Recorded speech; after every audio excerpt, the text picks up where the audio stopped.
এই জন্য ঐক্যের কোনো বিকল্প নাই। এখন ছোটোখাটো বিষয় নিয়ে আলোচনা করলে আমাদের বোকামি হবে। বুক পেতে দিয়েছে এবং তাদের শাহাদাতের বিনিময়েই এই আমাদের 15 বছরের আন্দোলন সফল হয়েছে। 19 তারিখেও শুধু শহীদদের জন্য মোনাজাত করার কারণে এবং এই অধিকারের আন্দোলনের পক্ষে কথা বলার কারণে তাপসরা, নানকরা, গুন্ডারা তারা হুমকি দিয়েছে এবং চাকরি খাওয়ার ভয় দেখিয়েছিল। 19 তারিখেও শুধু শহীদদের জন্য মোনাজাত করার কারণে এবং এই অধিকারের আন্দোলনের পক্ষে কথা বলার কারণে তাপসরা, নানকরা, গুন্ডারা তারা হুমকি দিয়েছে এবং চাকরি খাওয়ার ভয় দেখিয়েছিল। ছাত্র আন্দোলনের ব্যানারে করতে সক্ষম হয়েছে। যে পরিমাণ রক্ত এবং শাহাদাতের পর আল্লাহ তাআলা আমাদের এই স্বাধীন দেশকে মুক্ত করবেন, সেই পরিমাণ তারা আত্মত্যাগের পর আল্লাহ এই বিজয় দান করেছেন। এই জন্য আমরা সর্বপ্রথম বৈষম্য বিরোধী ছাত্র আন্দোলনের শহীদানের রুহের মাগফিরাত কামনা করছি। আল্লাহ তাআলা তাদেরকে হযরত হুসাইন রাদিয়াল্লাহু তাআলা আনহুর শহীদি কাফেলায় সংযুক্ত করুন, আমিন। যারা এই কঠিন একটি স্বৈরাচারী ফেরাউনি শাসনের মধ্যে আজ থেকে 15 বছর যেখানে আমাদের আকাবেররা, বড়রা, ওলামায়ে কেরাম, বুদ্ধিজীবী, চিন্তাশীল, দেশপ্রেমিক নেতৃবৃন্দ যেখানে তাদের বুলেটের সামনে, অত্যাচারের সামনে, আয়নাঘরের ভয়ে তারা দাঁড়াতে পারতেন না, সেই সময় আল্লাহ তাআলা এই কিশোরদের মনে, এই আমাদের আলিম পাস, দাখিল পাস ছাত্রদের মনে, বিভিন্ন মাদ্রাসা থেকে যারা দ্বীন, ঈমান, তাওহীদের বীজ অন্তরে লালন করে করে দেশের সর্বশ্রেষ্ঠ বিশ্ববিদ্যালয়গুলো, ঢাকা বিশ্ববিদ্যালয়, বুয়েট, রুয়েট, চুয়েটে তারা এই দেশপ্রেম এবং ঈমানের আলো নিয়ে পড়াশোনা করত। আল্লাহ তাআলা তাদের অন্তরে সূরা ফিলের সেই তয়রান আবাবিল, ঝাঁকে ঝাঁকে পাখির যে চেতনা, তারমিহিম বিহিজারাতিম মিন সিজ্জিল ফাজআলাহুম কাআসফিম মাকুলের চেতনা এমনভাবে দিয়েছেন যে তারা বুলেটের সামনে, পুলিশের সামনে, হেলমেট বাহিনী, গুন্ডা বাহিনী, এই সমস্ত দুর্বৃত্তের সামনে তারা বুক পেতে দিয়েছে এবং তাদের শাহাদাতের বিনিময়েই এই আমাদের 15 বছরের আন্দোলন সফল হয়েছে।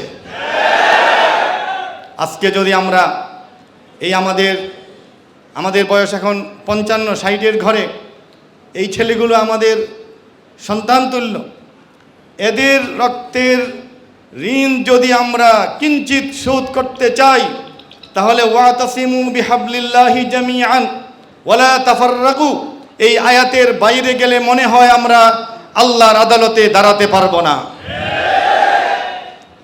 আমি, আপনারা সবাই ওলামায়ে কেরাম, আমি মোহাম্মদপুরে 2005 থেকে বসবাস করি। ইসলামিক ফাউন্ডেশনে প্রধান মুহাদ্দিসের দায়িত্ব পালন করতাম। আমরা চিন্তার দিক থেকে ঐক্যের জন্য, দেশের স্বাধীনতা সার্বভৌমত্বের জন্য, এই স্বাধীন দেশটিকে সংখ্যাগরিষ্ঠ মানুষ যেখানে 92 জন মানুষ যেখানে মুসলিম তাওহীদপন্থী, সেখানে তো ইসলামী দৃষ্টিকোণ থেকে তো বটেই, গণতান্ত্রিকভাবেও তো অধিকাংশ মানুষের চিন্তা চেতনার প্রতিফলন থাকতে হবে সংবিধানে। অধিকাংশ মানুষের যে বিশ্বাস, কোরআনী শাসন, খিলাফত আলা মিনহাজিন নবুওয়া, খিলাফত আলা মিনহাজি খুলাফায়ে রাশিদিন প্রতিষ্ঠার স্বপ্ন বা এই আকাঙ্ক্ষা বাস্তবায়িত হলেই তো এই দেশে গণতান্ত্রিকভাবে বা অধিকাংশ মানুষের মত প্রতিফলিত হয়েছে বলে বলা যাবে। সুতরাং যে কোনোভাবেই গণভোট হোক, সাধারণ নির্বাচন হোক, যে কোনোভাবেই বা বিপ্লবী সরকার হোক, এই দেশে কোরআনী শাসন ছাড়া অন্য কোনো শাসন তো এই দেশের কোনোভাবেই সেটা গ্রহণযোগ্য নয়। তো এই স্বপ্ন নিয়ে যারা শাহাদত বরণ করেছেন, যারা কষ্ট করেছেন, জননেতা সেলিম উদ্দিন ভাই, তাকে আমি কোনো কোনো আন্দোলনে হোন্ডার পিছনে চলতে দেখেছি। এতটুকুই বললাম, মানে এতই কষ্ট ইত্যাদির বিনিময়ে হয়েছে। যারা অন্য দল থেকে এসেছেন তাদেরও মসজিদে কথা বলতে কত কষ্ট হয়েছে। এমনকি এই গত 19 তারিখের জুমার দিনেও যেখানে যুবকদের বিজয় অর্জন হচ্ছে স্বৈরাচারের পতন হচ্ছে সেই জুমার দিনেও আমাদের জাতীয় ইমাম সমিতির সম্মানিত সভাপতি আল্লামা কাজী আবু হুরায়রা সাহেব আছেন।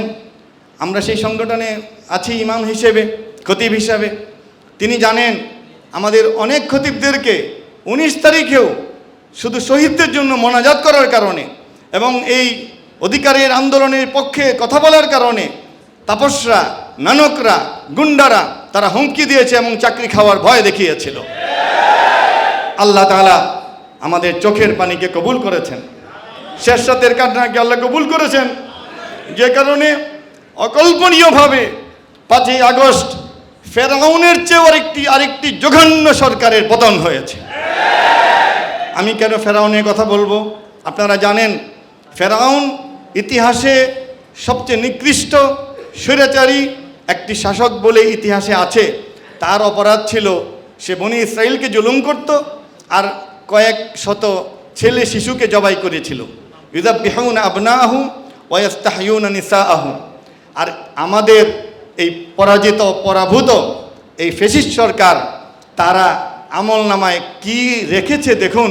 আমি তো মনে হয় প্রফেসর আনম রশিদ আহমদ আমার ভাই, উনি বই লিখবেন, ওনার ছাত্ররা বই লিখবে যে এক একটা আইটেম ধরুন, পিলখানার হত্যাকাণ্ড ঘটিয়ে আমাদের দেশপ্রেমিক 65 জন ঊর্ধ্বতন সেনা কর্মকর্তাকে হত্যা করেছে, যা 71-এর যুদ্ধেও হয় নাই।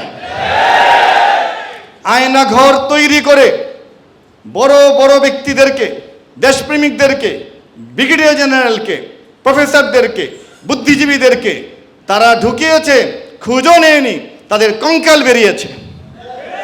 তারা সাগররুনি হত্যার বিচার না করার জন্য 104 বার তারিখ দিয়েছে। পৃথিবীর ইতিহাসে সরকার প্রধান বিচারপতিকে একটি সঠিক কথা বলার কারণে তাকে পিটিয়ে দেশ থেকে তাড়িয়ে দিয়েছে।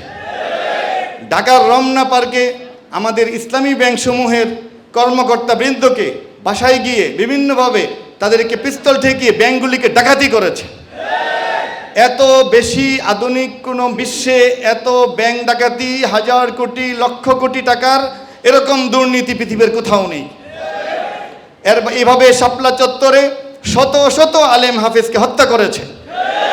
তারা বিভিন্ন সময়ে মুজাহিদকে হত্যা করেছে। বাস থেকে নামিয়ে আমি কুষ্টিয়া ইসলামী বিশ্ববিদ্যালয়ে পিএইচডি করেছি। আমার ছোট ভাইদের কথা স্মরণ হলে আমার চোখ দিয়ে পানি আসে। আমি অনেক সময় তাদের হলে গিয়ে থাকতাম, মসজিদে গিয়ে নামাজ আদায় করতাম। সেই ছেলেদেরকে বাস থেকে সাভারে, গাবতলীতে তুলে নিয়ে গিয়েছে র্যাবের লোকেরা, আজও তাদেরকে ফেরত পাওয়া যায় নাই। 600 মানুষকে গুম করা হয়েছে। ইলিয়াস আলীকে নিয়ে কিভাবে নির্মমভাবে হত্যা করা হয়েছে। এরপর এই গত কয়েক বছরে প্রত্যেকটি মিছিলে নির্মমভাবে গুলি করা হয়েছে। তারা পরিকল্পিতভাবে 23,000 আনসার নামক গুন্ডাকে নিয়োগ দিয়েছে। পরিকল্পিতভাবে 30,000 ছাত্রলীগের চরিত্রহীন এবং দুর্বৃত্ত, এদের পিতৃ পরিচয়হীন লোকদেরকে পুলিশে চাকরি দিয়েছে, যারা আলেম ওলামাকে গুলি করে উল্লাস করেছে। এত বড় ফেরাউন পৃথিবীর ইতিহাসে আর আসে নাই। সুতরাং আপনারা বই লিখবেন এবং জনমত তৈরি করবেন। এরপরে আমি যে কথাটি বলতে চাই সেটি হলো যে আমাকে বর্তমান কর্তৃপক্ষ অন্তর্বর্তী সরকারের নির্দেশনায় এবং ধর্ম বিষয়ক উপদেষ্টা প্রফেসর ডক্টর আফম খালিদ হোসেন, সজ্জন ব্যক্তি, ভদ্র মানুষ, তার নির্দেশে বাইতুল মুকাররমের খতিবের দায়িত্ব প্রদান করেছে। এর পটভূমিকা হলো ওই কৌমি জননী যিনি খেতাব দিয়েছিলেন রুহুল আমিন এবং যিনি নৌকা মার্কা ইলেকশন করার জন্য প্রার্থী হয়েছিলেন এবং যিনি শেষ সময়ে ইসলামিক ফাউন্ডেশনের মতো একটি ধর্মীয় প্রতিষ্ঠানে, যেখানে হাজারো মানুষের অবদান আছে, সেই প্রতিষ্ঠানের সামনে এই শেখ মুজিবের ভাস্কর্য নির্মাণের জন্য তিনি অনুমোদন দিয়েছিলেন। সেই অনুমোদনের কাগজ আপনারা প্রশাসনে গেলে পাবেন।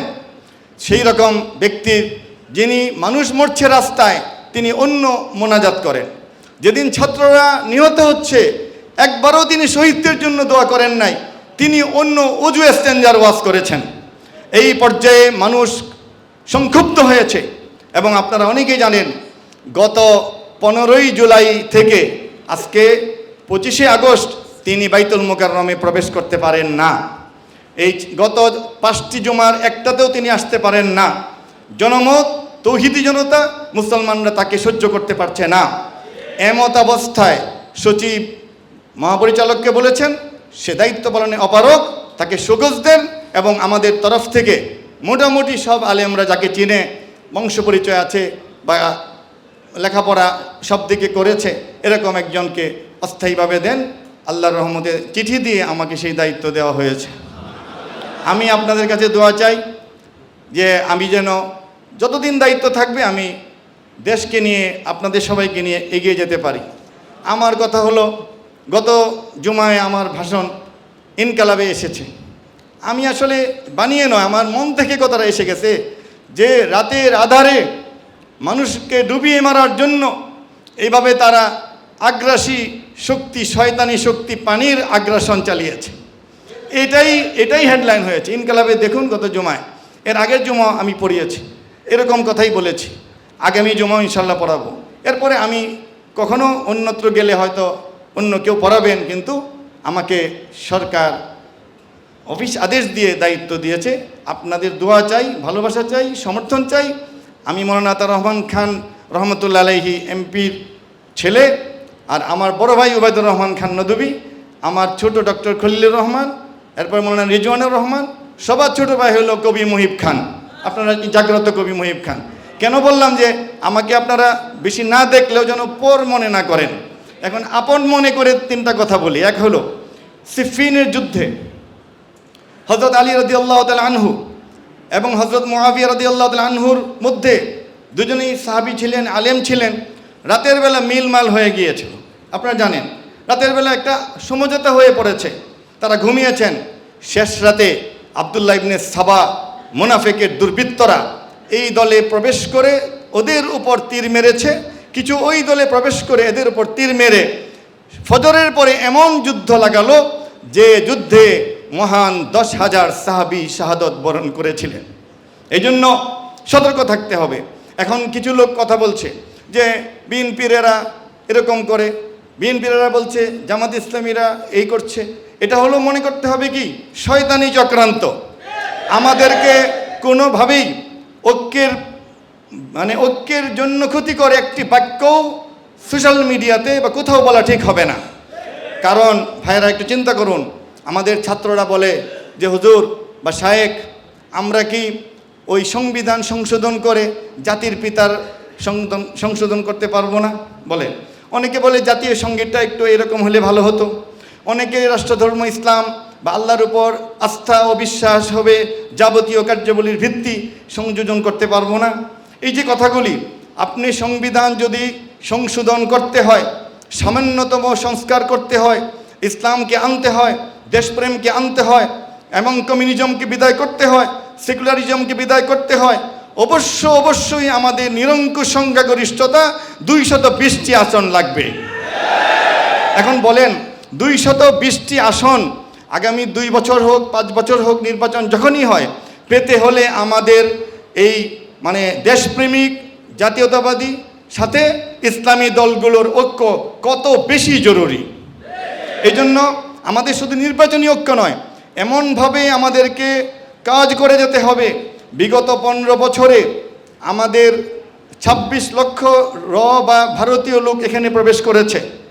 প্রতিটি অফিসে গোড়ায় গোড়ায় তারা বসে আছে, প্রতিটি গুরুত্বপূর্ণ পদে তারা বসে আছে। এরা যদি ডালে ডালে হাঁটে, আমাদেরকে পাতায় পাতায় হাঁটতে হবে। এরা যদি 15 বছরে যা করেছে এগুলিকে আমাদেরকে অতন্দ্র প্রহরীর মতো পাহারা দিতে হবে। আমাদের বড়রা বলেছেন, গুরুত্বপূর্ণ ডক্টর আবু ইউসুফ খান তামিরুল মিল্লাতের প্রিন্সিপাল, আমরা মিটিং করে এসেছি, তিনি বলেছেন যে আমাদেরকে সারা রাত পাহারা দিতে হবে। দেখুন এরা প্রথম সনাতন ধর্মের নামে একবার ময়দানে এসেছিল, পিটুনি খেয়ে পালিয়েছে। এরপর এরা আনসার বাহিনীর নামে গতকালকে কি তাণ্ডব করেছে, পিটুনি খেয়ে পালিয়েছে। সামনে এরা পল্লী বিদ্যুতে একটা স্যাবোটাইজ করবে, এখানে আমাদেরকে প্রহরী রাখতে হবে। এরপর এরা গার্মেন্টস শ্রমিকদেরকে নিয়ে আরেকটা কু করার চেষ্টা করবে, সেখানে আমাদেরকে পাহারা দিতে হবে। এরা রিক্সা শ্রমিক নিয়ে আসবে, এরা ফুটপাতের ব্যবসায়ী নিয়ে নামবে। এমনকি এরা এত নিকৃষ্ট, এরা কোনো সময় পতিতাদেরকে দিয়েও মিছিল করাইতে পারে। যেমন আশা প্রকাশ, আশা যে এনজিও, তারা কিন্তু 4 দলীয় জোটকে উৎখাত করার জন্য এরকম মেয়ে লোক দিয়ে ঢাকা শহর ভরে ফেলেছিল। এই জন্য প্রথম কু কি ছিল, সেনাবাহিনীর কিছু নিয়ে। এরপরে ছিল প্রধান বিচারপতিকে দিয়ে একটা কু। প্রধান বিচারপতির কু যেভাবে ছাত্র জনতা ঐক্যবদ্ধভাবে প্রতিহত করেছে, আনসার বাহিনীকে প্রতিহত করেছে, পুলিশের বেয়াদবগুলিকে প্রতিহত করতে হবে, বিডিআরের বেয়াদবগুলিকে প্রতিহত করতে হবে, প্রশাসনের দুর্বৃত্তগুলিকে প্রতিহত করতে হবে। এইভাবে সংস্কার করে সিলেবাস সংস্কার করতে হবে, যে সিলেবাস পড়লে আমাদের ছেলেরা সবাই কোরআনের অনুসারী হবে, যে সিলেবাস পড়লে ব্লগার তৈরি হবে না, যে সিলেবাস পড়লে এরকম ভারতের হিন্দুস্তানের দালাল তৈরি হবে না, যে সিলেবাস পড়লে আমাদের চলচ্চিত্র, সংস্কৃতি, শিক্ষা, সাহিত্য সর্বত্র ভালোর একটি রেখা হবে। এইভাবে আমাদেরকে দীর্ঘমেয়াদী কাজ করতে হবে। মৌলানা দেলোয়ার হোসেন সাঈদী রহমতুল্লাহ আলাইহির সবচেয়ে বড় অবদান কি? তিনি স্কুল, কলেজ, বিশ্ববিদ্যালয়, অফিস, আদালত সর্বত্র ইসলাম প্রেমী একটি জনগোষ্ঠী তৈরি করতে পেরেছিলেন এবং তাকে কওমির উলামায়ে কেরামও সম্মান করতেন। তিনিও শাইখুল হাদিস আল্লামা আজিজুল হক সহ সবাইকে তিনি মহব্বত করতেন। এবং মৌলানা আব্দুর রহিম হাফিজি হুজুর রহমতুল্লাহ আলাইহি, তিনি আমার আব্বা মৌলানা আতাউর রহমান খান রহমতুল্লাহ আলাইহি, সুলতান যোগ রহমতুল্লাহ আলাইহি, মুহিউদ্দিন খান রহমতুল্লাহ আলাইহি সহ পরবর্তী অনেকেই ঐক্যবদ্ধভাবে তারা কাজ করেছেন। এই জন্য ঐক্যের কোনো বিকল্প নাই। এখন ছোটোখাটো বিষয় নিয়ে আলোচনা করলে আমাদের বোকামি হবে। আমাদেরকে সামনের নির্বাচনের জন্য এমনভাবে ঐক্যবদ্ধ হতে হবে যেন ইসলামী জাতীয়তাবাদী তৌহিদবাদী শক্তি প্রথম স্থান অধিকার করে। কারণ দ্বিতীয় স্থান হয়ে বিরোধী দলে হয়ে কিছু কাজ করা যাবে না, অথবা ওই 20 জনের বা 40 জনের মন্ত্রিসভায় 3 জন তেমন কিছু করা যায় না, এটা আমাদের প্রমাণিত। সুতরাং আমাদের সামনের দিনগুলো খুবই কঠিন। এই সর্বদলীয় ঐক্য, ফ্যাসিস্ট এবং যারা গণহত্যা করেছে, যারা গণহত্যা করে 1100 ছাত্র হত্যা করেছে এদেরকে, এবং এই অতগুলি অগণতান্ত্রিক কাজ করেছে, এদেরকে নিষিদ্ধ করার জন্য জনমত গড়ে তুলতে হবে। ভারতের যারা দোসর এবং হিন্দুস্তানের কাছে যারা দেশ বিক্রি করতে চেয়েছিল, এগুলির প্রমাণ হতে হতে এদেরকে এমনভাবে কোণঠাসা করতে হবে যে এরা নির্বাচনে আসার মতো কোনো সাহস না পায়। সেখানে ইসলামপন্থীরা বিজয়ী হবে আর দেশপ্রেমিক জাতীয় পার্টি, বাম বা অন্যান্য বাসদ তারা বিরোধী দল হবে। এইভাবে এরকম একটি পরিকল্পনা নিয়ে আগাতে হবে। তো আমরা খুব সাবধানে কাজ করি, নিজেরা সাবধান থাকি। অতন্দ্র প্রহরীর মতো প্রত্যেকটি অফিস, আদালত, রাস্তাঘাট, ট্রাফিকিং আমাদেরকে লক্ষ্য রাখতে হবে। এবং আলহামদুলিল্লাহ আপনারা ইমাম, প্রত্যেকেরই হাজার হাজার ফলোয়ার্স আছে, হাজার হাজার ভক্ত আছে। যে কোনো জায়গায় কোনো আশঙ্কা দেখলে মোবাইলে মেসেজ দিয়ে দিবেন। যেমন রজব তৈয়ব এরদোয়ান, তাকে একটি পরাশক্তি উৎখাত করতে চেয়েছিল, তিনি শুধু অনলাইনে একটি মেসেজ দিয়েছিলেন, সেই মেসেজে জনশক্তি রাস্তায় নেমে এসেছিল এবং রজব তৈয়ব এরদোয়ান এখনও টিকে আছেন। তো এইরকম আমাদের যোগাযোগ থাকতে হবে। আল্লাহ তাআলা আমাদেরকে সুদৃঢ় ঐক্য দান করুন। ইন্নাল্লাহা ইউহিব্বুল্লাযীনা ইউকাতিলুনা ফী সাবিলি সাফফান কাআন্নাহুম বুনিয়ানুম মারসুস ইউরিদুনা আন ইউতফিউ নূরাল্লাহি বিআফওয়াহিহিম ওয়াল্লাহু মুতিম্মু নূরিহি ওয়ালাউ কারিহাল কাফিরুন। সাদাকাল্লাহুল আযীম।